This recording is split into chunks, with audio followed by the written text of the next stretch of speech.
My daughter told me she would do anything for me, but I don't recall asking her to murder her mother.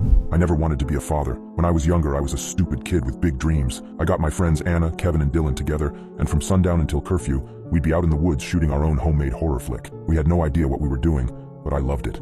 I promised myself that, as soon as I'd saved up enough from my crappy gas station job, I was going to catch a bus out to LA and become a filmmaker. And then Anna got pregnant. Anna was Catholic, and she refused to even consider getting an abortion. She told me she was going to raise the baby and that I could stick around if I wanted, or not. I thought long and hard about leaving, but I remembered how hard it was on my mom and me when my dad took off, and I swore I'd never do that to anyone. No, I wasn't going to be like my dad. I was going to take care of my responsibilities like a real man. So I stayed. Just for a little while, I told myself. Just until we could save enough to make the move. I already had $200 in my account, just needed a little more. Anna said she would go with me wherever I needed to be, even though I knew she didn't hate the town like I did. She thought it was peaceful and sweet, and she disliked the speed and noise of big cities. Whatever, I thought. She'd like it enough once we got there. The plan was still the same. It would just take a little longer was all. I was still going to get out. I had to. Everyone had told me that my life would change when the baby came, that I was going to feel this surge of love and joy just looking at her. But when I saw that squirming little creature, gray and gooey and covered in blood, screaming like a murder victim, all I wanted to do was get away. It was like a prop from a horror flick, and I almost shoved the doctor off when he handed it to me. "What a beautiful baby girl," the nurses said. I didn't know how they could call this thing beautiful. Her name was Olivia, and she loved me. Whenever she bumped her knee, she wanted me to kiss it. When it was time for bed, she wanted me to read her a story. When the other kids were mean to her at school, it was my shoulder she wanted to cry on. She followed me everywhere and looked at everything I did with total admiration and awe. I wish I could tell you I warmed to her, but there's no use in lying about these things. Not anymore. Not after what happened. Anna tried so hard to win our daughter's love, but no matter how many times she cooked Olivia's favorite meal or bought her expensive toys from the store, Olivia only wanted to spend time with Daddy. Daddy, Daddy, Daddy all damn day long. Anna resented me. She picked fights about how I was monopolizing our daughter's affection. I tried to tell her that it wasn't my fault, that I wished they could spend more time together and leave me alone for even half a minute. I yelled at my wife, not caring that my daughter was listening from her room. I kept waiting for all that love and joy I was supposed to feel, but I only felt constant irritation and disgust in the presence of this grubby, filthy, loud, selfish little creature. This creature that followed me like a mangy puppy, her sticky, stinking fingers on my leg, on my hands, on my face, and always, when my revulsion had reached its highest pitch and I was ready to blow up at her just for being born, she would look at me with those big blue eyes and say, "I love you, Daddy." And she would wait for me to say it back, but I could only nod and send her off to bed. I worked longer hours, but it became harder to save money. Olivia needed school supplies, ADHD meds, clothes, lunch money. Anna kept buying toys, trying to win her daughter's love. I spent more and more time at the bar after my shift, drinking my paycheck away. But I kept trying to save, kept trying to build up my little nest egg. The dream had faded, but it was still there. Hollywood, filmmaking career, getting out of the town. Yes, I had to get out. I had to. I just capped off another long shift and a long stint at the bar the night it happened. I stumbled into our little rental on the outskirts of town, and I saw Anna sitting on the couch. She was bathed in the dim light from a desk lamp that served as our only living room light, and she was surrounded by a little graveyard of wadded-up tissues. I'd seen her like this before, on nights when Olivia told her that she didn't want to play with her, or talk to her, or be around her at all. "Where's Daddy?" she would go, and Anna would have a breakdown and scream at me all night. Knowing I was in for it, I went on the offensive to try to gain an advantage.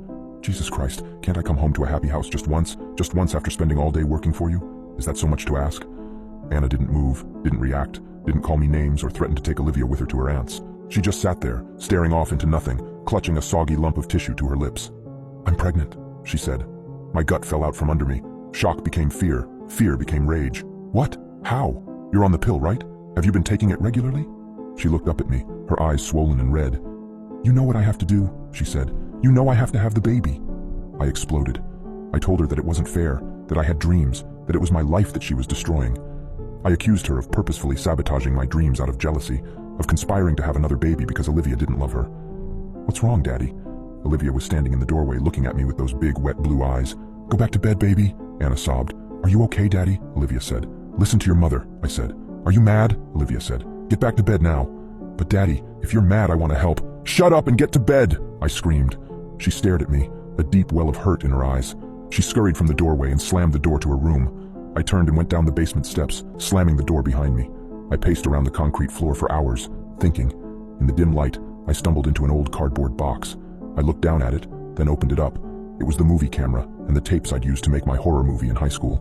I dusted one off and went to the little TV cart in the corner with the old VHS machine connected to it. I plugged them in, then slid the tape into the machine, listening to the ancient gears whine and spool inside. I watched the movie, tearing up as I looked at myself in my stupid, stupid youth. "Why are you sad, Daddy?" I turned. Olivia was standing behind me, her big, sad eyes watching me cry. I tried to wipe my face clean, feeling my skin flush with shame. "I thought I told you to go to bed," I said. She looked up to the dusty TV screen. "What's that?" she said. I followed her eyes. It was the climactic moment, when my character, who was secretly the killer all along, murders Anna's character. I was straddling her and driving a fake plastic knife into her gut, while she screamed and choked on barbecue sauce. "That's my movie," I said. Her eyes opened wide in admiration. "You made a movie?" "Yes," I said, too exhausted to even yell at her anymore. "That's me and your mom. That's what we looked like when we were young." 16-year-old Anna screamed while we watched, her screams conspicuously changing pitch every time the shot switched to a different angle. "You make movies?" Olivia said. "I used to," I said. "I haven't made any in a long time." "Why not?" "Because I'm a daddy now," I said. I looked at her, trying to convey all the bitterness and despair I felt. "Because being a daddy takes up all my money, time, and energy. You need money, time, and energy to make movies, and I don't have much after taking care of you guys. And pretty soon you're going to get a new little brother or sister, and whatever money, time, and energy I have left will be gone for good, and there will be none left to make movies." Olivia broke my train of thought. "I love you." She put her grubby hand on my shoulder. "I know," I said, shrugging it off. "Do you love me?" I looked up at where she stood, this sad, vulnerable child desperate for her father's love. I opened my mouth to say yes. Of course I loved her. She was my whole world. Blah, blah, blah.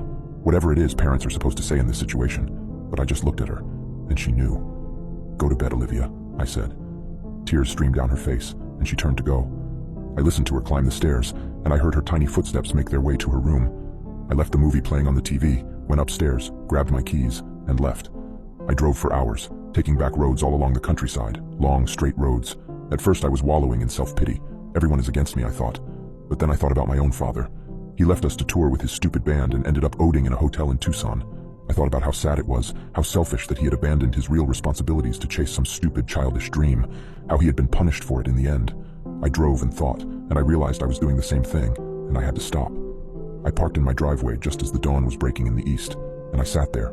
I knew that if I went back into that house, it would mean the end of my fantasy of leaving town and becoming a filmmaker, and the acceptance of my reality as a father and a husband. I knew that if I went back in there, I would have to rededicate myself to being the best man I could be for my family.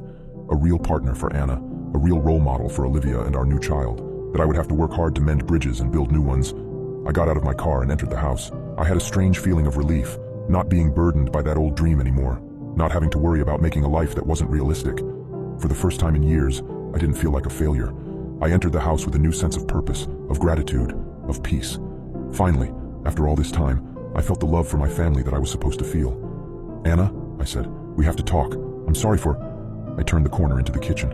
Anna was sprawled out on the floor, her skin gray, her face slack, her eyes rolled up in her skull. She was laying in a dark pool of spattered blood, a huge crimson stain oozing slowly across the linoleum, glinting in the bright morning light. Olivia sat straddled across her chest, a kitchen knife held in her tiny hands, her shaking arms driving the blade again and again into Anna's lifeless gut.